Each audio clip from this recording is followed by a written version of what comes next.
नमस्कार साथियों, आप सभी का आपके अपने यूट्यूब चैनल स्टडी राजस्थान 1000 के अंतर्गत स्वागत है। आज की जो वीडियो होने वाली दोस्तों अपनी राजस्थान जीके से संबंधित है।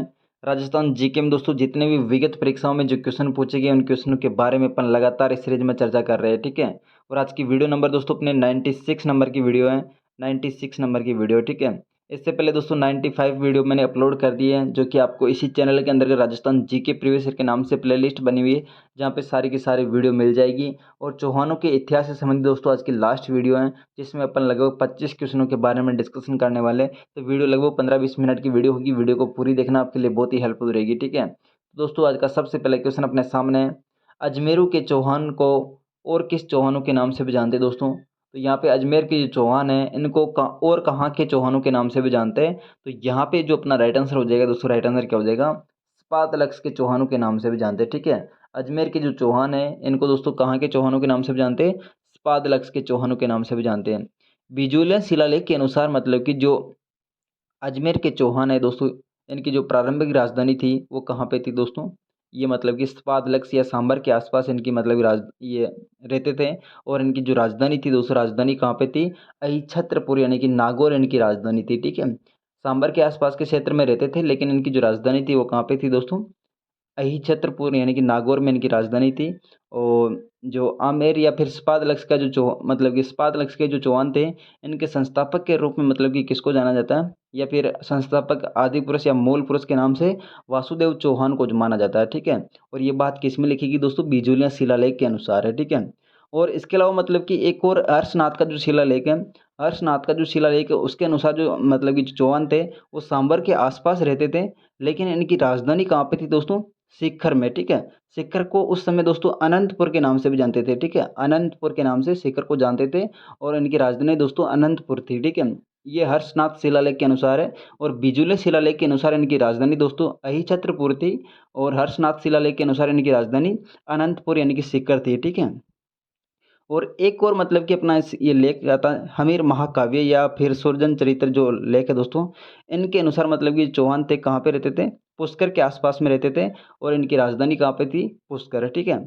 पुष्कर जो मतलब कि ये हर्षनाथ शिलालेख है, हर्षनाथ शिलालेख के अनुसार तो इनकी राजधानी अनंतपुर, और बिजुलन शिलालेख के अनुसार इनकी राजधानी अहिछत्रपुर, और हमीर महाकाव्य सुरजन चरित्र के अनुसार इनकी राजधानी पुष्कर थी, ठीक है। नेक्स्ट देखिए, कौन पृथ्वीराज चौहान तृतीय का दरबारी विद्वान नहीं था। तो इनमें से ऐसा कौन सा ऑप्शन है जो कि पृथ्वीराज तृतीय का दरबारी विद्वान नहीं था, ठीक है।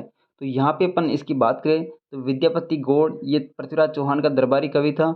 वागीश्वर जनार्दन दोस्तों ये भी मतलब कि पृथ्वीराज तृतीय का दरबारी था। विश्वरूप भी था। इसके अलावा दोस्तों पृथ्वी भट्ट या मतलब कि चंद्रप्रदाय इनके पृथ्वीराज चौहान का दरबारी था। लेकिन सारंगधर नहीं था, ठीक है। सारंगधर यहाँ पे नहीं होने वाला, तो डी ऑप्शन अपना गलत हो जाएगा। नेक्स्ट देखिए, अजमेर के किस चौहान शासक ने शासक बनने के लिए अपने पिता की हत्या कर दी थी। तो यहाँ पे अजमेर का ऐसा कौन सा शासक है जिसने दोस्तों शासक बनने के लिए अपने पिता की हत्या कर दी थी। तो अजमेर के चौहानों की बात करें दोस्तों, ये जगदेव था, जिसको अपन चौहानों का पितृहंता के रूप में भी जानते हैं। और राठौड़ों का पितृहंता की बात करें दोस्तों, राठौड़ों के पितृहंता के नाम से कौन जाना जाता है, मालदेव, ठीक है। मालदेव ने अपने पिता मतलब कि गंगा सिंह की हत्या करके शासक बना था मालदेव, राठौड़ों का पितृहंता। चौहानों का पितृहंता जगदेव हो गया। और मेवाड़ का जो पितृहंता है, मेवाड़ का पितृहंता कौन है दोस्तों, उदा या उदयकर्ण है, जिसने दोस्तों अपने पिता कुंभा की हत्या की थी। और प्रथियारू के पितृहंता की बात करें तो महिर भोज है दोस्तों, ठीक है। प्रथियारू का पितृहंता महिर भोज है। मेवाड़ का पितृहंता दोस्तों उदा या उदयकर्ण है। और मारवाड़ का जो पितृहंता दोस्तों वो कौन है, मालदेव है, ठीक है। और चौहानों का जो पितृहंता वो कौन हो जाएगा, जगदेव है। नेक्स्ट देखिए, रणथंभौर के शासक जिन्होंने दोस्तों सल्तनत के विरुद्ध प्रतिरोध किया था। तो रणथंभौर के ऐसे कौन से शासक थे जिन्होंने दोस्तों सल्तनत के विरुद्ध प्रतिरोध मतलब कि किया था, यानी कि उनके साथ में युद्ध लड़ा था। तो यहाँ पे अपना राइट आंसर क्या हो जाएगा, वाघभट्ट और हमीर है, ठीक है। वाघभट्ट और हमीर है जिन्होंने दोस्तों सल्तनत के विरुद्ध में युद्ध लड़ा था। इसके अलावा दोस्तों वीर नारायण है, जिन्होंने दोस्तों मतलब कि सल्तनत के विरुद्ध यानी कि इल्तुतमिश को हराया था। और उसके बाद वाघभट्ट ने दोस्तों किसका सामना किया था, मिन्हाज का, ठीक है। मिन्हाज का सामना किया था। और जैत्र सिंह और था दोस्तों यहाँ पे रणथंभौर से संबंधित है, जिसने दोस्तों नासुरुद्दीन के साथ में मतलब कि युद्ध किया था और हमीर देव चौहान ने दोस्तों अलाउद्दीन खिलजी के साथ में युद्ध किया था। ठीक है, तो ये दोस्तों सल्तनत के विरुद्ध में युद्ध लड़ने वाले थे वाघभट और हमीर देव। अलाउद्दीन खिलजी ने सिवाना के किले को जीतकर उसका नाम क्या रख दिया था? तो अलाउद्दीन खिलजी ने दोस्तों सिवाना का जो दुर्ग था वो कब जीता था? 1308 के अंदर। ठीक है, इस समय यहाँ के शासक कौन था? सातल देव। सातल देव को यहाँ पे हराया और इसका नाम क्या रख दिया दोस्तों? खे खेराबाद है। ठीक है, खिजराबाद दोस्तों किसका नाम था? चित्तौड़गढ़ का। और खेराबाद किसका नाम रख दिया? ये दोस्तों सिवाना की दुर्ग का। ठीक है, और यहाँ पे जो मतलब कि शासक बना दिया दोस्तों, वो शासक किसको बनाया गया दोस्तों? इनका एक सेनापति था जिसका नाम क्या दोस्तों? कमालुद्दीन गुर्ग। ठीक है, कमालुद्दीन गुर्ग को यहाँ का एक मतलब शासक घोषित करके चला गया था अलाउद्दीन खिलजी, और इनका नाम क्या रख दिया? खेराबाद।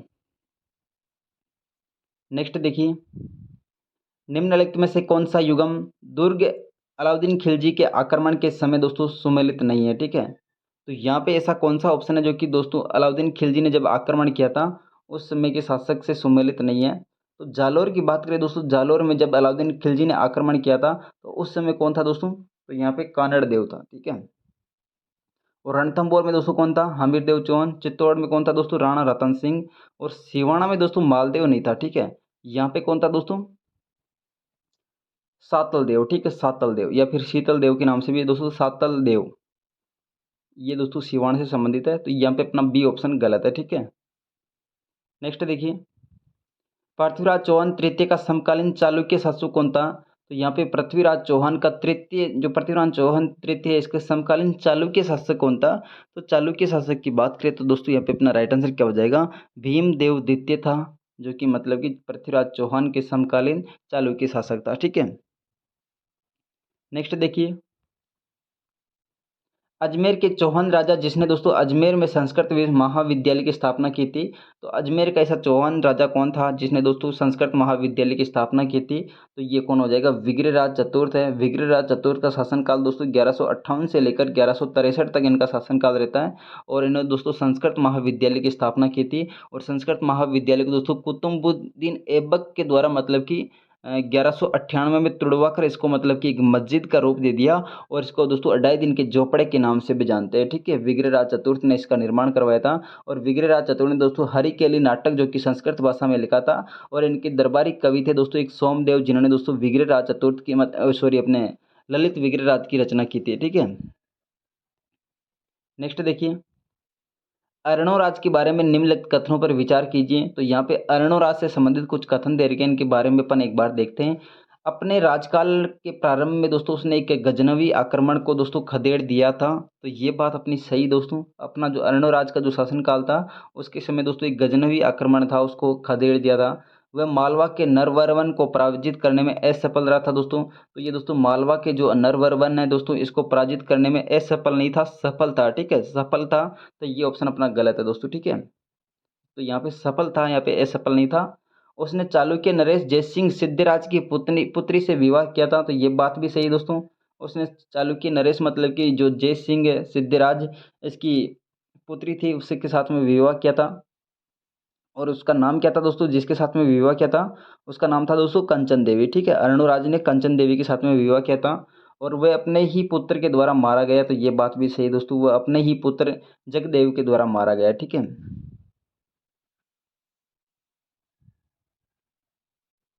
तो यहाँ पे अपना ऑप्शन नंबर केवल बी ऑप्शन नंबर गलत है। ठीक है, यानी सेकंड ऑप्शन अपना गलत है। बाकी फर्स्ट और थर्ड और फोर्थ ये तीनों के तीनों ऑप्शन सही होने वाले हैं। ठीक है, तो अर्णवराज के बारे में उपयुक्त कथनों में से कौन सा कथन सत्य है? तो तीन कथन यहाँ पे सत्य हैं। यहाँ पे दोस्तों असफल नहीं था, सफल था। ठीक है, तो ऑप्शन नंबर अपना बी ठीक हो जाएगा, फर्स्ट थर्ड और फोर्थ ऑप्शन। निम्नलिखित में से कौन सा सोमेश्वर के इतिहास का स्रोत है? तो सोमेश्वर के इतिहास का स्रोत इनमें से कौन सा हो जाएगा? तो यहाँ पे अपन बात करें दोस्तों, यहाँ पे अपना राइट आंसर क्या हो जाएगा? पृथ्वीराज विजय। ठीक है, पृथ्वीराज विजय था, जो कि मतलब कि सोमेश्वर के इतिहास का स्रोत है। ठीक है, पृथ्वीराज विजय प्राचीन संस्कृत ग्रंथ है, पृथ्वीराज विजय। ठीक है, जो कि सोमेश्वर से संबंधित इसका इतिहास है। नेक्स्ट देखिए, ललित विग्रहराज की रचयिता सोमदेव किस चौहान शासक के दरबार में थे? तो ललित विग्रहराज के रचयिता सोमदेव कौन से किसके शासक में मतलब कि किसके दरबार में थे? तो ये दोस्तों विग्रहराज चतुर्थ के या फिर बिशल देव के मतलब कि दरबार में थे, जिन्होंने दोस्तों ललित विग्रहराज की रचना की थी सोमदेव के द्वारा। नेक्स्ट देखिए, पृथ्वीराज चौहान तृतीय के पिता कौन थे? तो दोस्तों पृथ्वीराज तृतीय के पिता की बात करें दोस्तों कौन थे? ये थे दोस्तों, ऑप्शन नंबर अपना राइट आंसर क्या हो जाएगा? सोमेश्वर, ठीक है। और इनकी माता का नाम क्या है दोस्तों? कर्पूरी देवी। और इनकी पत्नी का नाम क्या है दोस्तों? संयोगिता, ठीक है। जो कि गढ़वाल शासक जयचंद की बेटी थी संयोगिता, जिसके साथ में दोस्तों इनका प्रेम विवाद हुआ था। और सोमेश्वर इनके पिताजी है और कर्पूरी देवी इनकी माता है। और पृथ्वीराज चौहान मतलब कि 11 वर्ष की आयु में ये शासक बनते और इनकी संरक्षिका कौन बनती? इनकी माता कर्पूरी देवी। नेक्स्ट देखिए, नाटक ललित विग्रहराज की रचना किसने की थी? तो नाटक ललित विग्रहराज की रचना करने वाला कौन हो जाएगा? ये दोस्तों सोमदेव या फिर सोमेंद्र है, ठीक है। सोमदेव या सोमेंद्र के द्वारा इनकी रचना की गई ललित विग्रहराज की। और विग्रहराज को दोस्तों विग्रहराज चतुर्थ को अपन कट्टी बांधव या फिर कट्टी बंधु के नाम से भी जानते हैं। नेक्स्ट देखिए, कदमवास या केम्बास किस राजा के समय दोस्तों उनके मुख्यमंत्री थे? तो यहाँ पे कदमवास या कि फिर केम्बास की बात करें दोस्तों, किस कौन से राजा के मुख्यमंत्री थे? तो ये थे दोस्तों पृथ्वीराज तृतीय के, ठीक है। पृथ्वीराज तृतीय मतलब कि जब 11 वर्ष की आयु में शासक बना था, तो इनके मुख्यमंत्री कौन थे दोस्तों? कदमवास या फिर केम्बास थे। और इनकी संरक्षिका के रूप में इनकी माता कर्पूरी देवी थी, ठीक है। नेक्स्ट देखिए, सोमदेव नामक कवि किस राजा के दरबारी कवि थे? तो सोमदेव नामक कवि दोस्तों कौन से राजा के दरबारी कवि थे? तो ये थे दोस्तों विग्रहराज चतुर्थ। ये बार बार क्वेश्चन पूछा गया दोस्तों। नेक्स्ट देखिए, नाडोल में किस राजपूत वंश का शासन था? तो नाडोल में दोस्तों कौन से राजपूत वंश का शासक था? तो यहाँ पे अपन इसकी बात करें तो दोस्तों कौन कौन सा ऑप्शन अपना सही हो जाएगा? चौहान वंश, ठीक है। अपन चौहान वंश के बारे में डिस्कशन कर रहे हैं। तो नाडोल में कौन से वंश का शासक था दोस्तों? कौन कौन से वंश का शासन था? चौहानों का। हमीर ने सुल्तान अलाउद्दीन खिलजी के किस विद्रोही सेनापति को रणथंभौर दुर्ग में शरण दी थी? तो हमीर ने दोस्तों सुल्तान अलाउद्दीन खिलजी के कौन से विद्रोही सेनापति को रणथंभौर दुर्ग में शरण दी थी? तो ये दोस्तों मीर मोहम्मद शाह, ठीक है। मीर मोहम्मद शाह, जो कि मतलब कि अलाउद्दीन खिलजी का एक विद्रोही सेनापति था, जिसको रणथंभौर के शासक ये हमीर देव चौहान ने शरण दी थी। इसकी वजह से दोस्तों अलाउद्दीन खिलजी यहाँ पे हम राणा हमीर के साथ में युद्ध लड़ता है। और रणथंभौर का दोस्तों प्रथम शाखा 1303 में दोस्तों 1301 में संपन्न होता है, ठीक है। 1301 में। और 1303 में दोस्तों कहाँ का शाखा संपन्न होता है? चित्तौड़गढ़ का, ठीक है। और 1308 में कहाँ का शाखा संपन्न होता है दोस्तों? जालोर का, ठीक है। सॉरी, सिवाना का। और 1311 में किसका कौन सा शाखा दोस्तों? तो 1301 में तो हो गया अपना रणथंभौर का शाखा। उसके बाद 1303 में हो गया चित्तौड़। और 1308 में सिवाना। और 1311 में जालोर। गुवक किस वंश का शासक था? तो गुवक की बात करें दोस्तों, ये कौन से चहमान वंश से संबंधित है, ठीक है। गुवक किससे संबंधित है? चहमान वंश से संबंधित है। अलाउद्दीन खिलजी ने किस दुर्ग को विजित कर उसका नाम खैराबाद रखा था? तो खैराबाद दोस्तों सिवाना दुर्ग का नाम रखा था। और चित्तौड़गढ़ का नाम क्या रखा था दोस्तों? खिजराबाद। नेक्स्ट देखिए, किस चौहान शासक द्वारा जवालापुर परिवर्तित किया था? तो यहाँ पे ऐसा कौन सा चौहान शासक है जिसने दोस्तों जवालीपुर को जवालापुर में परिवर्तित कर दिया था? तो ये कौन सा शासक हो जाएगा? तो यहाँ पे अपना राइट आंसर हो जाए विग्रहराज चतुर्थ है, ठीक है। नेक्स्ट देखिए, अजमेर के पास स्थित पुष्कर में वराह मंदिर का निर्माण किसने करवाया था? तो अजमेर में स्थित एक पुष्कर में दोस्तों वराह मंदिर का निर्माण करवाने वाला कौन हो जाएगा? ये है दोस्तों अरणोराज, ठीक है। अरणोराज ने वराह मंदिर का निर्माण